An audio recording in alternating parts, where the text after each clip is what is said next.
What does Algeria, Shanghai, Hanoi, New Orleans and Siem Reap all have in common? They all have an old French quarter.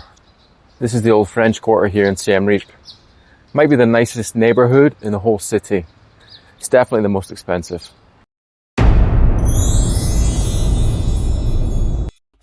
So why are there French quarters all over the world? Well, because of French imperialism, which began in 1524 when France began to colonize Africa.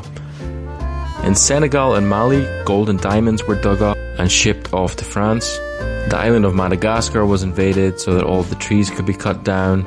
Algeria was colonized, and it's thought between 5 and 6 million people died there under French rule. The French also tested their nuclear bombs there, and when the locals rebelled, 1 million of them were massacred. Survivors of these rebellions were shipped off to New Caledonia, never to see their families again. Various Caribbean islands were claimed in order to grow sugarcane. The slaves who worked on these plantations were often worked to death. Along with the British and Dutch, the French killed beavers by the millions in their North American colonies. And of course Vietnam was invaded because the French needed rubber. Conditions for the workers were comparable with those on slave plantations. So that brings us to Cambodia. Why were the French here? We were actually invited here by the king at the time, King Norodom, who was worried that Cambodia would be invaded by Thailand or Vietnam. But of course the French weren't going to protect the country for free, so it wasn't long before they started to profit from the export of rice, pepper and whatever else. But overall the Cambodian people actually got off pretty lightly with the French. The rich Khmers were treated well, and for the poor, life went on pretty much as it had done before the French were here. Wherever you go in the world, you can always tell where the nicest neighbourhoods are, because that's where all the trees are. Rich people love trees. I guess for poor people, if you want to live where the trees are, you're going to have to buy a tent and go live in the forest.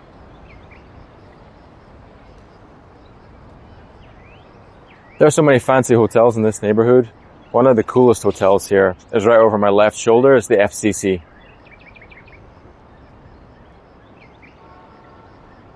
The FCC hotel behind me used to be the home of the French governor here back in the day.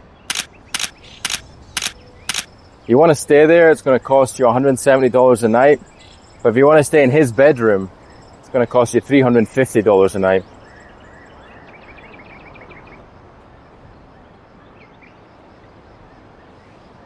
Imagine that, the guy's house was big enough to turn into a hotel. If you don't have that kind of money to spend on accommodation, you can actually go there and have breakfast for like $15. So if you want to have a look around, that'd be a good option.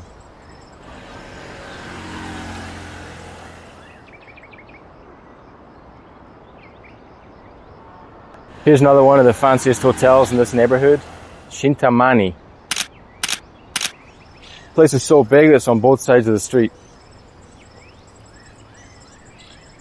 Between the Chintamani and the river is the Cambodian post office, world famous for being the most efficient and reliable post service in the whole world.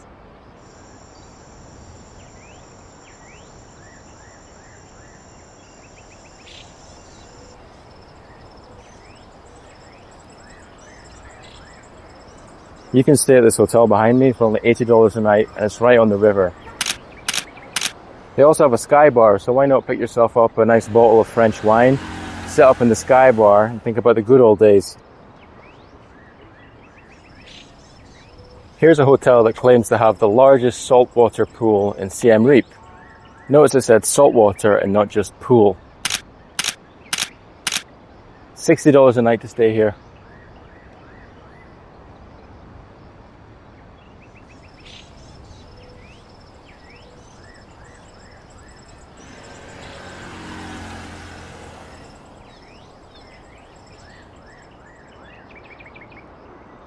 If you're interested in staying in this neighbourhood more long term, you can rent a 2-bedroom apartment in this building to my left for $1,000 a month. So whether that's worth it to you will really depend on how much you like trees.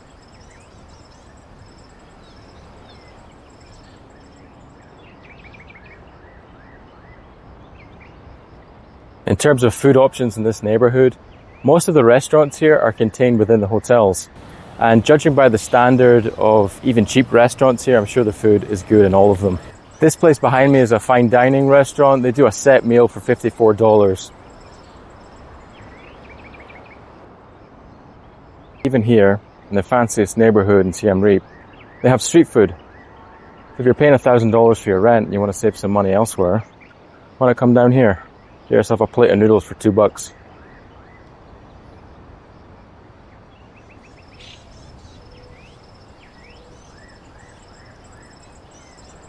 Right next door to the Heritage Mall, which is the newest shopping mall in Siem Reap, is this Kulin Hotel, which you can stay at for $80 a night. I'm going to walk to the end of this road and check out the Heritage Mall.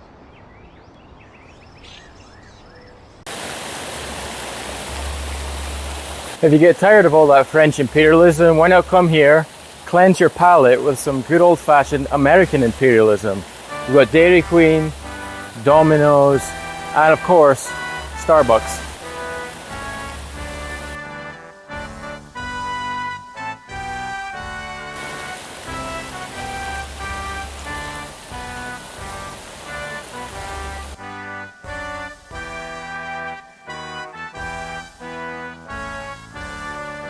On the subject of American imperialism, there's a cinema on the top floor of this mall, and you'll never guess what movie they're showing. Captain America. Imagine that.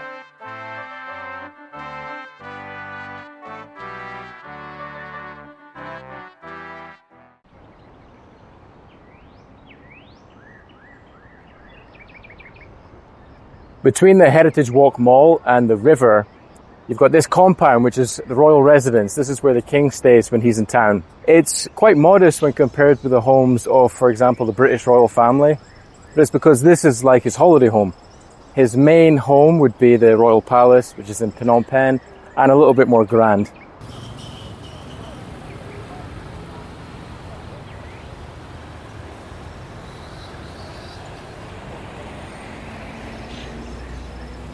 Just past the royal residence is the Royal Independence Gardens.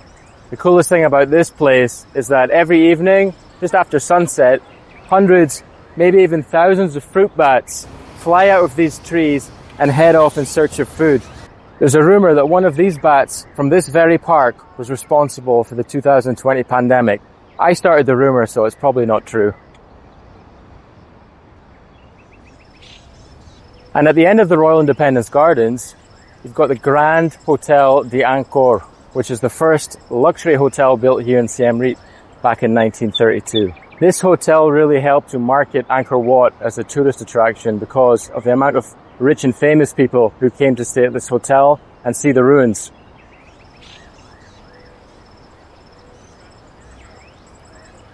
Charlie Chaplin stayed at this hotel. So did Charles de Gaulle, Princess Anne, and Jacqueline Kennedy. More recently, the Clintons have stayed here, and so have the Obamas. It costs around $300 a night to stay here. Maybe one day I'll be able to afford to pay $300 a night to stay somewhere like this, but for now, I'm happy just to lurk outside with the rest of the peasants and gawk at the fancy people inside. Maybe if I hang around here long enough, someone will invite me in.